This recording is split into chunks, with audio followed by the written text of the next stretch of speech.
I want to thank all of the folks from Cable, the Committee of 100, the Louisiana Budget Project, and PAR, not just for being here today and making this possible, but for the work that they've been doing for many years here in Louisiana. Really good work in a number of areas. Today we're talking about something that they've all been involved with, and that is our budget. And the reason that we're here is we've got to figure out how we're going to solve the budget cliff, which I happen to believe is the primary hurdle between us and Louisiana's next most prosperous chapter. And we need to enact comprehensive long-term tax and budget reform. And the short version of this is consistent with the task force recommendations that were made previously. So today I want to talk about where we stand with the budget, the fiscal cliff, and my proposed plan for addressing that cliff. Now, how did we get here? Well, you all know that at the beginning of my term, we inherited a state general fund deficit that exceeded $2 billion. It was built up over time by the unprecedented use of one-time funds. And over that same time period of about 7 years, trust funds were depleted by an additional $3 billion. Now, what we've been able to do is stabilize the budget in the short term, primarily by ending dishonest budgeting practices. And I want to thank Jay Darden, who's here at the Commissioner of Administration, for his good and hard work on that. You no longer see budgets that are presented that make unprecedented use of one-time money or that have contingency items or items above the line and below the line. But we also have made budget cuts that to date have exceeded $600 million. We've also achieved savings, savings that in the current year, for example, that would exceed $300 million. We also passed revenue measures because it was a balanced approach to that $2 billion operating deficit.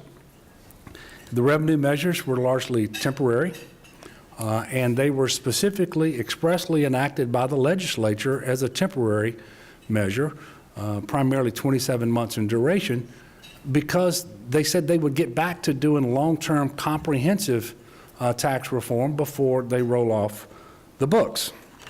Well, those measures are going to roll off the books on June 30th of 2018, and the legislature has yet to address the long-term structural tax reform that we need to implement.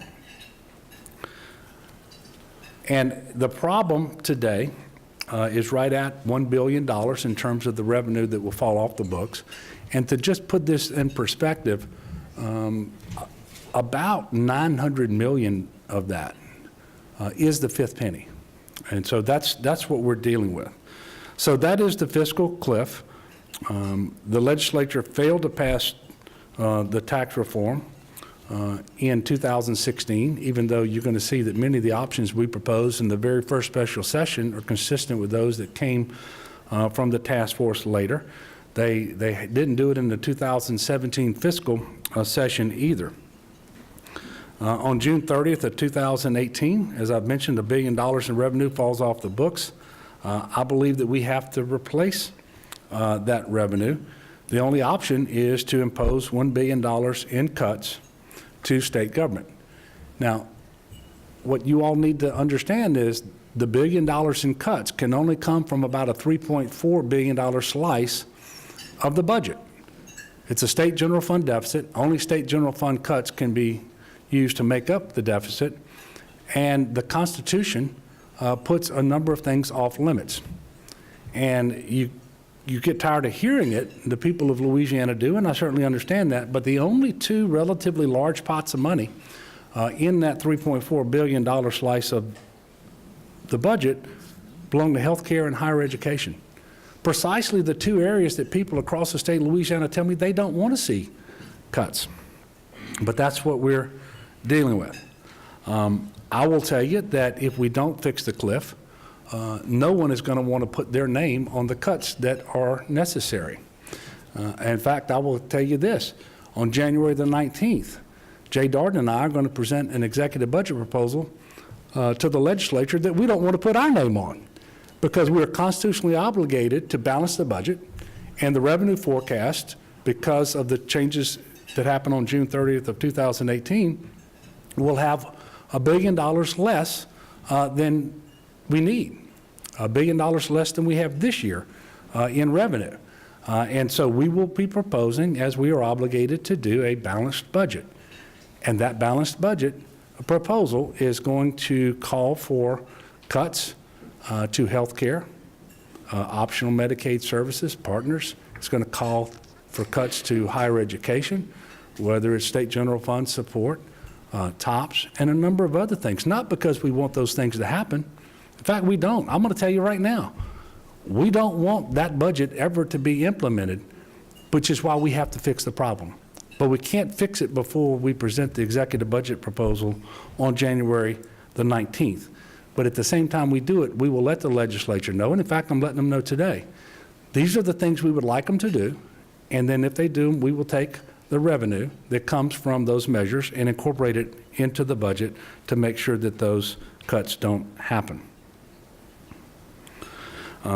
Again, we've already cut over $600 million from our budget, and we are constantly striving to make government more efficient, more transparent. And one thing that I want to make sure everyone understands, the state general fund that Louisiana has today in the current fiscal year is $1 billion less than it was 10 years ago. $1 billion less state general fund than 10 years ago. I am not asking for net new revenue. This is the difference between early last year and the present situation. A revenue neutral solution is what I'm asking for. So it ought to be an easier hurdle to get over, especially since the legislature spent an awful lot of time looking at all these proposals. They know what the options are. The people of Louisiana know what the options are. Now it's time to move forward. And why is it important? Because Louisiana is really positioned for an era of prosperity going forward, the likes of which we haven't known in a long time. And we see many signs pointing to this. For example, right now, unemployment is at 4.8%, the lowest it's been since May of 2008. We recently announced the biggest economic development win in the state's history as it relates to permanent direct jobs at one site, with DXC Technologies coming to New Orleans. In fact, the central business of New Orleans with 2,000 direct jobs, another 2,200 indirect jobs will result from that as well. But I can tell you, we would not have announced that. Those jobs would not be coming to Louisiana, but for the fact Louisiana committed to higher education in the current year sufficiently to satisfy the folks at DXC Technologies, because these are the meetings I had with them. They wanted to know that we were going to have a higher education system in our state where they would get the talent pipeline in place that they need for success, meaning trained, educated, skilled employees. That's going to be the key to getting a lot more economic development wins and job creation in Louisiana, and underscores the need to fix this cliff. Louisiana ranks number 5 among top states for doing business, according to Area Development Magazine, and Louisiana ranks 4th in the country for small business-friendly states, according to Thumbtack.com, that gave Louisiana an A+. We also have other good things coming. Because of the measures that we've taken, because of the disciplined approach we've taken to state government.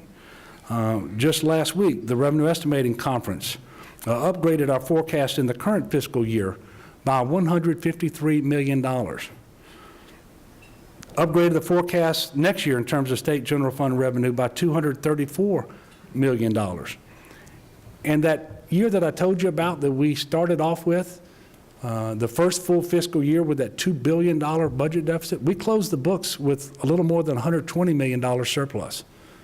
Now, it's been a long time since the state of Louisiana talked about surpluses, especially in the mid-year. This will be the first year, maybe in the last 8 or so, that did not have a mid-year budget cut. That's because of the stability that we've been able to have in Louisiana because of the disciplined approach to governing. So the foundation is in place. And I do want to point out that even though our revenue projections for next year are increased, it is not enough to solve the problem. So the plan. You know, last year the legislature couldn't come to a consensus, even though we had a fiscal session, and it was the last fiscal session that was regularly scheduled before the fiscal cliff. Not a single bill passed out of the Ways and Means Committee for consideration by the House as a whole to address the cliff, notwithstanding the fact that every single task force recommendation that had been made was contained in a bill that was pending in front of that committee. But we have to get it done this time. Having said that, the right time to get it done is at a special session in February. Because the regular session in March is not fiscal. We can't fix this problem then, and if we don't fix the problem, I'm willing to go out on a limb and say that we won't pass a budget. We won't pass capital outlay. We will have a very nasty 3-month session that won't be productive, and then our only option will be to come back into a very short, condensed special session in June to fix the cliff, pass a budget, pass capital outlay, all within about 3 weeks. And that is exactly the wrong way to do it. So we need to get forward, move forward with the business at hand, which is why I'm releasing the plan today. This is an invitation for the legislature, specifically the House, but the legislature as a whole, to take this plan, look at it, and say, these are the things we can agree with the governor on, these are the things we can't, but where we can't agree, we're going to sit down and we're going to find a common approach. You know, the word compromise is not a dirty word. It is the best route forward. Now, having said that, I'm going to be flexible. I'll look forward to compromising with the legislature. I want to come up with a plan that we can all embrace. I think that that's critically important if we're going to get this done. Now, I took the situation as it relates to the budget, the task force recommendations, and I've had well over 20 meetings around the state of Louisiana with businessmen and businesswomen, with local elected officials, different civic organizations, and what I kept hearing over and over again was the need to create stability and predictability in Louisiana so we stop this yo-yo effect. And by the way, the same stability and predictability that businesses want for themselves, the government needs to have in the state of Louisiana as well. You know, it's true that Louisiana, the tax burden, state and local combined, is one of the 5 lowest in the country, but we have one of the 10 most complex tax systems in order to administer and to comply with. That doesn't make any sense. And so we can do reform that produces more stability and predictability, does it in a fair way, and also makes our tax system simpler. And I won't be proposing anything new. It won't surprise anybody. All of the proposals that I'm making come from the legislatively created task force. And in that sense, I'm proposing to the legislature that it adopts its plan. And I am not proposing a tax increase.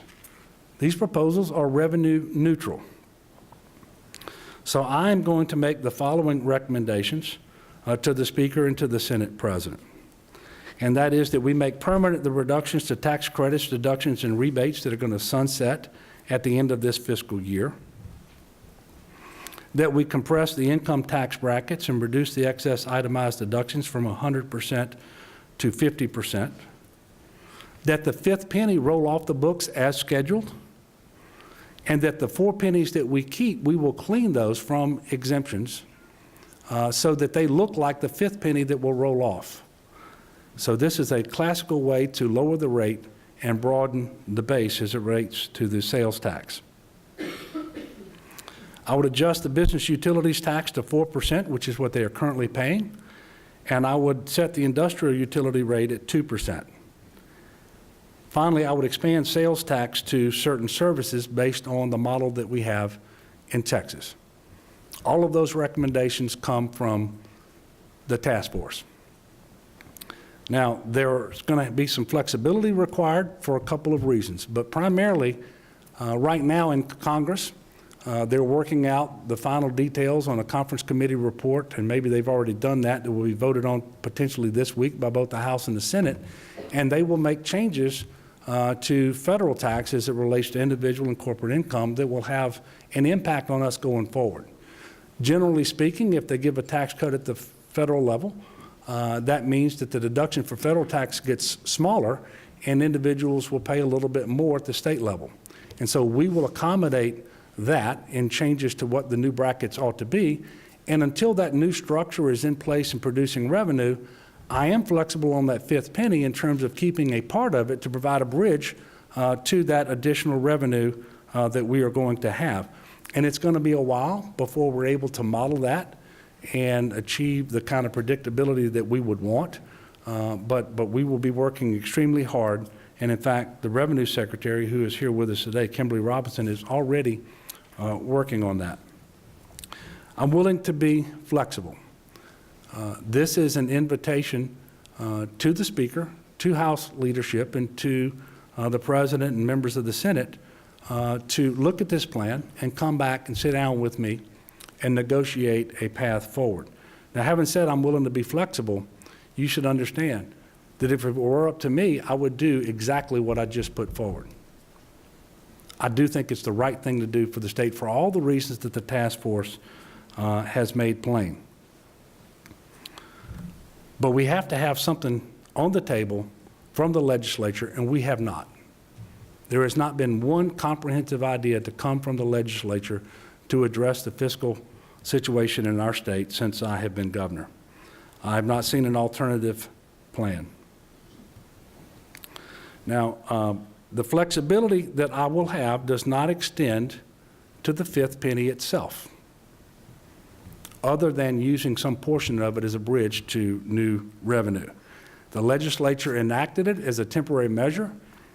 The sales tax is the one area where we are an outlier in the country. We have the highest combined state and local sales tax burden in the country, and that fifth penny of sales tax should roll off and go away. So, in conclusion, I'm asking for the support of the members of the Committee of 100, PAR, Cable, and the Budget Project, but people generally across the state of Louisiana, all those businesswomen and men that I met with, all the ones that I didn't meet with. I'm asking for the support of civic organizations, stakeholders, whether you're interested in higher education or health care or corrections, whatever it might be, to work with us and get this done finally. It's critically important that we do it and that we do it now. And it's time that we stop looking at the options. We know what the options are. We have to move forward. And sometimes leadership requires that you do the hard thing. But we're going to be so much better off when we do it. And what we cannot do is continue to have groups of legislators who just say no to everything. They say no to every proposal. They don't come up with a proposal of their own, and they don't support the necessary cuts that come about if we don't have the revenue. Saying no to everything is the biggest part of our problem today. And we need legislators to be more constructive than that. And yes, we still have a very difficult budget year, even if we replace this revenue, because there's a continuation budget that has a $400 million problem associated with that, and there are going to be cuts next year. And for those legislators who say, well, we know we have $1 billion in revenue falling off the books, but we don't want to raise $1 billion, I'm going to say you're obligated at that point to be specific about the cuts you want to see, because we all have a constitutional obligation to deliver a balanced budget, not just me. And so I want to see some specific cuts, and I am happy to consider them if they do that. What I won't consider is what they've done in the past, is when they just say, well, there'll be $300 million cuts to the Department of Health, and Governor, you go figure out what they are. That's not my plan. That is not my plan, and that's not in the best interest of the state of Louisiana. So you all now have the outlines of my plan. I think it's important that we move forward with a special session in February. I would love to call it. I'm not going to call one if there's not broad agreement between me and legislative leadership on a specific plan to move forward, because without that support from the leadership, there's not going to be the 2/3 vote that we need to be successful. And I'm not going to call a special session just for the sake of calling one. But having said that, I actually stand before you optimistic that we are going to rise to the occasion. We're going to face this challenge head on, and we're going to fix it. And we're going to move on with a state that is going to be in a much better position to afford people the opportunity they need for success right here. That's why I ran for governor. I suppose that's why everybody serves in government, because you want people to be successful. You want your children and your grandchildren to have more opportunities than you had, and you don't want them to have to go somewhere else to realize those opportunities. We've got some great things happening in Louisiana today. There's going to be even better things tomorrow, but it's going to be because we fixed this challenge, and I'm optimistic about it. And with that, I want to wish everyone a Merry Christmas and a Happy New Year.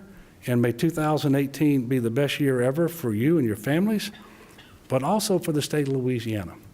And I'm going to continue to work as hard as I can every single day to make that happen. Thank you.